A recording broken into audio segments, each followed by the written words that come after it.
Dream job ఆదిత్యతోనే సాధ్యం. Aditya degree colleges admissions open. For more information visit our website. Welcome to Suman TV. దాదాపు 14 సంవత్సరాల తర్వాత రేవంత్ రెడ్డి గారు తెలంగాణ ముఖ్యమంత్రి గారి చొరవతో తెలుగు చలనచిత్ర చరిత్రలో అంటే తెలంగాణలో నంది అవార్డ్స్ ప్రకటించడం జరిగింది. ఇప్పుడే ప్రకటించారు. చాలా మంచి శుభపరిణామంగా మనం చూడాలి.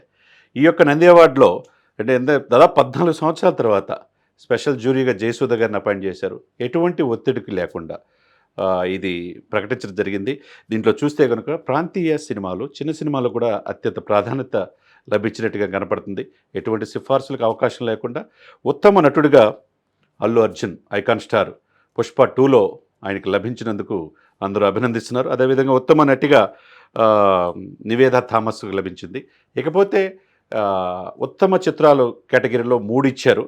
ఫస్ట్ ఉత్తమ చిత్రంగా కల్కి, తర్వాత అదేవిధంగా ఉత్తమ ద్వితీయ చిత్రం వచ్చేసరికి పొటేల్, తర్వాత లక్కీ భాస్కర్. అంటే 3 సినిమాలకి ఉత్తమ మొదటి సినిమా ఫస్ట్ ఉత్తమ చిత్రం, ద్వితీయ, తృతీయ 3 అవార్డులు ఇవ్వడం జరిగింది.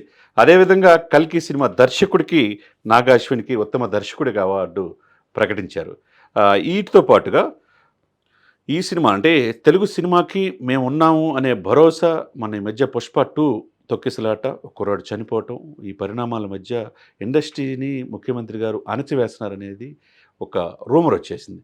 కాదు, ఇండస్ట్రీ నుంచి వచ్చిన దిల్ రాజుని ఇక్కడ తెలంగాణ ఫిలిం డెవలప్మెంట్ కార్పొరేషన్కి చైర్మన్గా చేశారు.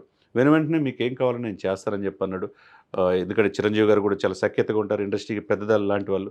ఇండస్ట్రీకి మేము ఎప్పటి నుంచి ఆ రోజు నుంచి ఈ రోజుకి మేము ఎప్పుడు ఇచ్చేయమని చెప్పేసి ఒక మంచి ఆహ్లాదకర వాతావరణంలో మొత్తం కలిపి ముఖ్యమంత్రి గారిని కలవటం జరిగింది. ఇండస్ట్రీ పెద్దలందరూ కూడా ఆ విధంగా రేవంత్ రెడ్డి గారు వెంటనే తెలుగు చలనచిత్ర ఆంధ్ర తెలంగాణ విడిపోయినా మనం ఒకటే అనే భావన. ఎందుకంటే హైదరాబాద్లోనే మొత్తం ఎక్కువ శాతం షూటింగ్ జరుగుతూ ఉంటాయి.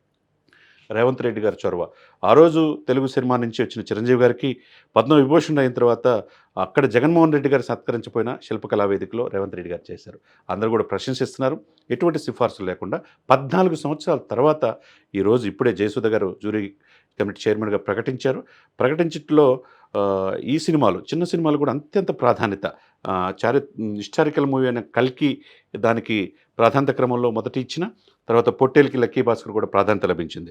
ఏ విధంగా చూసుకున్నా శ్రేయా ఘోషల్ గాయని ఉత్తమ గాయనిగా ఆమెకి లభించింది. స్పెషల్ జ్యూరీ అవార్డు దుల్కర్ సల్మాన్కి లభించింది. ఇవన్నీ కూడా ఉభయ తెలుగు రాష్ట్రాల ప్రజలు కూడా ఇప్పుడే ప్రకటించిన దీనివల్ల దీనిని అందరూ కూడా స్వాగతిస్తున్నారు.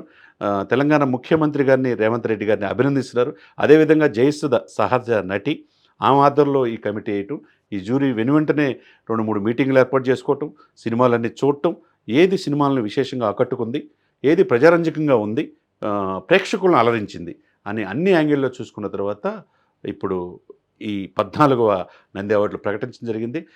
ముఖ్యంగా అనేక వివాదాల నడుమ రికార్డులు మోతమోగించిన అల్లు అర్జున్ గారు ఆ తర్వాత ఇంటర్వ్యూలు ఈ మధ్య నేను I'm not self made man, చాలా కష్టపడి చిరంజీవి గారి స్ఫూర్తి ఎదిగానని చెప్పాడు. ఆయన కూడా తప్పు తెలుసుకున్నట్టున్నాడు.